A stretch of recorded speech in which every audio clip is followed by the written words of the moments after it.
नमस्कार, मी संजय वरकड. आपण पाहत आहात न्यूज यात्रा. आज आपण चर्चा करणार आहोत आपल्या विधानांमुळं केवळ महाराष्ट्रातच नाही तर कधी कधी देशामध्ये सुद्धा ज्यांची चर्चा होते अशा रावसाहेब दानवे यांच्याविषयी.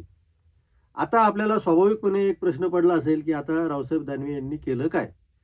तर रावसाहेब दानवे यांनी काय केलं असेल हे मी सांगण्यापेक्षा आधी ते स्वतः काय म्हटलेले आहे ते आपण ऐकूया. त्यांचं एक विधान आता सध्या खूप वादग्रस्त झालेलं आहे आणि या एका विधानापुरतं नाही तर याच्या आधीची सुद्धा त्यांची काही विधानं आहेत, त्याच्यावर आपल्या चर्चा करायची आहे.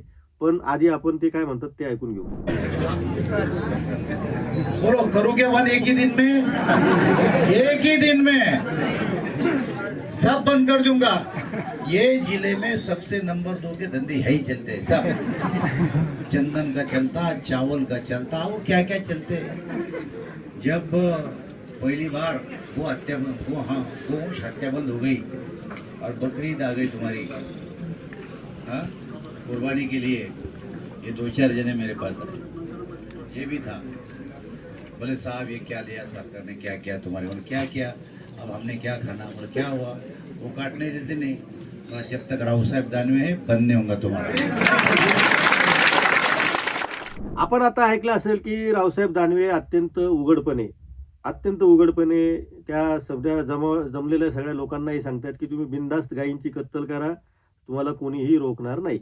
आता जो भारतीय जनता पक्ष गायीचं सिम्बॉल करून, गायीचं प्रतीक करून महाराष्ट्रभरच नव्हे तर देशभरामध्ये कडवट हिंदुत्ववादाचा विषय पुढे घेऊन जातो आहे, त्यांचे एक प्रमुख नेते आणि खरं म्हणजे ते प्रदेशाध्यक्ष सुद्धा भारतीय जनता पक्षाचे राहिलेले आहेत. त्यामुळं भारतीय जनता पक्षाचे एकेकाळचे प्रदेशाध्यक्ष राहिलेले, अनेकदा खासदार झालेले रावसाहेब दानवे जर असं म्हणत असाल तर भारतीय जनता पक्षाने आता विनाकारण सोहळ्याचं राजकारण सोडून द्यावं. कारण तुम्ही लोकांना सोहळं सांगणार, वेगवेगळ्या गोष्टी समजावून सांगणार, हिंदुत्वाचे रोज एक नवीन पुस्तक तुमच्याकडनं लोकांसाठी आचारसंहिता म्हणून जाहीर केलं जातं. मांसाहार कोणी करावा, तो कधी करावा, कोणत्या दिवशी करू नये, याचे नियम आपण लोकांना सांगायला सुरुवात केलेली आहे. खरं म्हणजे हे राजकीय पक्षाचं काम नाही, पण तरीसुद्धा नारायण राणेंचे पुत्र नितेश नारायण राणे हे वारंवारपणे आहाराबाबतीत, विहाराच्या बाबतीमध्ये लोकांना सल्ले देत असतात. आणि त्याच पक्षाचे एक नेते जालन्यामध्ये अत्यंत म्हणजे जिथे कुठं ते बोललेले असतील ते महाराष्ट्रभर सगळीकडे ते लागू आहे.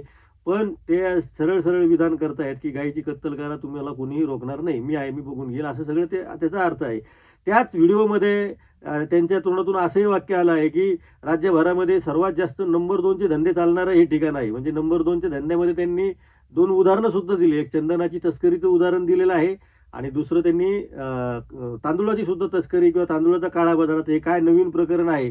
खरं म्हणजे याचं स्पष्टीकरण अत्यंत विस्ताराने रावसाहेब दानवे यांनी करायची गरज आहे. कारण आता हे काय झालं की याच्यामध्ये 2-3 महत्त्वाचे कोट्स त्यांचे आहे, त्याच्यामुळं कदाचित अनेकांचं लक्ष गायीच्या बाबतीमध्ये केलेल्या विधानाकडे जाऊ शकतं. गायीचं विधान जितकं आक्षेपार्ह आहे, गायीच्या बाबतीमध्ये केलेलं विधान जितकं आक्षेपार्ह आहे, तितकंच त्या जिल्ह्यामध्ये राजरोसपणे नंबर 2चे धंदे चालतात, त्यामध्ये चंदनाची तस्करी चालती, असं सुद्धा रावसाहेब दानवे हे सांगतायत. ते सत्ताधारी पक्षाचे आहेत, गृहमंत्री देवेंद्र फडणवीस आहे. म्हणजे नंबर 2चे धंदे चालत असताना गृहमंत्री काय करतायत असा प्रश्न अप्रत्यक्षपणे रावसाहेब दानवेंनी त्यांना विचारलेला आहे. त्यामुळं अशा अंगाने सुद्धा या सगळ्या गोष्टीचा विचार करायला पाहिजे. आता आपण एक एक विधान त्यांचं घेऊया. पहिलं विधान आहे गायीच्या बाबतीमध्ये केलेलं विधान आहे. खरं म्हणजे गोवंश हत्याबंदी विधेयकाला फार मोठा विषय आहे तो. आपण जर त्याच्यावर चर्चा केली तर खूप वेळ लागेल. यशवंतराव चव्हाणांचं त्याविषयीचं भाषण आहे, विधानसभेत केलेलं आहे. तेव्हापासूनचा तो विषय. पण हा इतका कडक कायदा केल्यानंतर सुद्धा सर्रासपणे गायीची कत्तल सुरू आहे. हे अत्यंत कटू सत्य आहे. याच्यामध्ये हिंदुत्ववादाचा प्रश्न आणायची गरजच नाही. खरं म्हणजे गायींची कत्तल जर कायद्याने थांबवण्यात आलेली असेल तर ती थांबलीच पाहिजे. कायद्याने सुद्धा नैतिकतेच्या पातळीवर सुद्धा गायीची कत्तल होता कामा नये. अशा अनेकांची मतं असू शकतात, पण ते मत मांडताना फक्त भारतीय जनता पक्ष हाच कडवट हिंदुत्वाचा आणि गायींचा संरक्षक आहे अशा पद्धतीने जे काही गोरक्षक दलं तयार झालेली आहे महाराष्ट्रामध्ये, त्या गोरक्षक दलाच्या थोबाडीत मारली रावसाहेब दानवे यांनी. तुम्ही हे लक्षात घ्या. हे तुमच्याच पक्षाचे गोरक्षक दल आहेत आणि तुमचेच नेते तुम्हाला हे सांगत आहेत. त्यामुळे या बाबतीमध्ये पक्षाने अधिकृत त्यांची भूमिका जाहीर करावी दुसरं, नितेश राणे यांचा विषय आपल्याला मुद्दाम याच्यामध्ये आणायचा आहे, कारण रावसाहेब दानवेंनी जे विधान केलेलं आहे ते थेट नितेश राणे यांच्याकडे जातं, कारण ते सरळ सरळ जो कोणी गायींच्या बाबतीमध्ये अशा पद्धतीचा विचार करणार आहे, माझं मत मी आधीच सांगितलं या सगळ्या विषयामध्ये, त्यामुळं पुन्हा मला या विषयावर विचारताना 10 वेळेस विचार करा, की मी अत्यंत स्पष्ट सांगितलं की गायीची कत्तल होता कामा नये, तो कायद्याने असो किंवा नीतिमत्तेच्या पातळीवर असो. तेव्हा त्याच्यासाठी जे धर्मांध राजकारण केलं जात आहे त्याला अनेकांचा आक्षेप आहे आणि तो असायलाच पाहिजे. हे जातीचं आणि वोट बँकेचं राजकारण करून गायीसारख्या मुक्या प्राण्यांचा त्याच्यामध्ये ओढता कामा नये, ही एक सर्वसामान्य भूमिका आहे. आणि जर आता रावसाहेब दानवे असं म्हणत असतील तर नितेश राणेंनी सर्वात आधी त्यांचं तोंड उघडलं पाहिजे, की जे वेगवेगळे इशारे रोज त्यांना भारतीय जनता पक्षाकडनं एक प्रमाणपत्र किंवा एक अधिकारपत्र दिलेलं आहे की तुम्ही रोज बोलत राहा, आम्ही तुमच्या पाठीशी आहोत. आणि त्यांनी हे पण सांगितलं की मेरा बॉस वहाँ पर वर्षा बंगला पर बैठा आहे. आता ह्या वर्षा बंगल्यावर बसलेल्या बॉसना आम्हाला विचारायचं आहे की रावसाहेब दानवे यांनी केलेलं विधान हे एका पातळीवरती सरळ सरळ तुमच्या भूमिकांच्या विरोधातलं आहे, की आपण जाहीर करावं की कोणत्या काय म्हणजे अन्न कोणी आहार विहार हा ज्याचा त्याचा स्वातंत्र्याचा विषय असला तरी ज्या राज्यामध्ये कायदा केला जातो, ज्या राज्याचे गृहमंत्री आपण आहात, त्या राज्यामध्ये आपल्याच पक्षाचे नेते जेव्हा असं विधान करतात त्यावेळेस आपण स्वतः याविषयी बोलायला पाहिजे, कारण आपण बऱ्याच वेळेस ज्या विधानावर बोलायचं नाही त्या विधानावर बोलत नाही, पण या विषयावर आपण बोलावं. असं संबंध ज्या गायीवर ज्यांचं प्रेम आहे आमच्या सारख्यांचं, त्या सगळ्यांचं मत आहे की आपण बोलायला पाहिजे या सगळ्या विषयावर.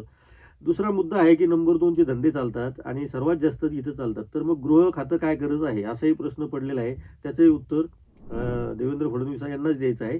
राहिलेली काही उत्तरं नितेश राणे यांनी देणं अपेक्षित आहे, कारण अपेक्षा त्यांच्याकडनं करायला हरकत नाही, कारण त्यांनी आता तो जो काही अधिकार त्यांच्याकडे आहे असं त्यांचा दावा आहे, तर त्यांनी सुद्धा याच्यावर बोलून उत्तर द्यायलाच पाहिजे, कारण इतर वेळी ते सुद्धा नको त्या विषयामध्ये जाऊन खूप बोलतात. त्यामुळे या विषयामध्ये बोलावं असं किमान त्यांच्याकडनं अपेक्षा आहे. ते काय बोलतात हे पण बघावं लागणार आहे. रावसाहेब दानवे आता काय घुमजाव करतात, कारण कधी काळी त्यांनी आता ते तो म्हणजे असं झालंय की रावसाहेब दानवे यांच्या बाबतीमध्ये काही सांगायचं असेल की ते आटपाट नगर होतं, त्या नगरामध्ये असं असं घडलं होतं, म्हणजे ते फार जुनं झालं आहे असं सगळं. पण ते शेतकऱ्यांना एकदा याच आटपाट नगरामध्ये साल्या सुद्धा म्हटलं होतं, आणि ते साल्या कोणत्या अर्थानं म्हटलं होतं हे सुद्धा त्यांनी सालोसाल लोकांना पटवून देण्याचा प्रयत्न केलेला आहे. त्यामुळे पुढच्या काळातही रावसाहेब दानवे अत्यंत सराईतपणे, आता कसं होतं की विरोधकांना त्यांच्यावर कारवाई करा, अमुक करा अशी मागणी करायची पण गरज नाही, कारण ते सध्या कोणत्याच पदावर नाही. त्यामुळं रावसाहेब दानवेंनी केलेलं हे जे कृत्य आहे म्हणा किंवा जे विधान आहे त्याच्या बाबतीमध्ये भारतीय जनता पक्षांनी एन्डॉर्स करायला पाहिजे की हे तुमचं म्हणणं काय या सगळ्या बाबतीमध्ये. आणि मागच्या काळामध्ये झालेली विधानं जी आहे रावसाहेब दानवे यांची ती तर सगळी पचवली गेलेली आहे, पक्षांनी पचवली, व्यक्तिगत पातळीवर त्यांनी पचवलेली आहे, आणि त्यांच्यावर आता कारवाई करण्यासारखं काहीच नाही. तेच एका भाषणात म्हटलं की आता मी काय आमदार खासदार नसलो तरी मी आमदाराचा बाप आहे, त्याच्यामुळं तुम्ही आमदाराचेच बाप नाही हो, तुम्ही सत्तेचे सुद्धा बाप आहात. त्यामुळं तुमचं विधानामध्ये थोडी दुरुस्ती करून थोडंसं त्याला आणखीन मोठं करायला काही हरकत नाही.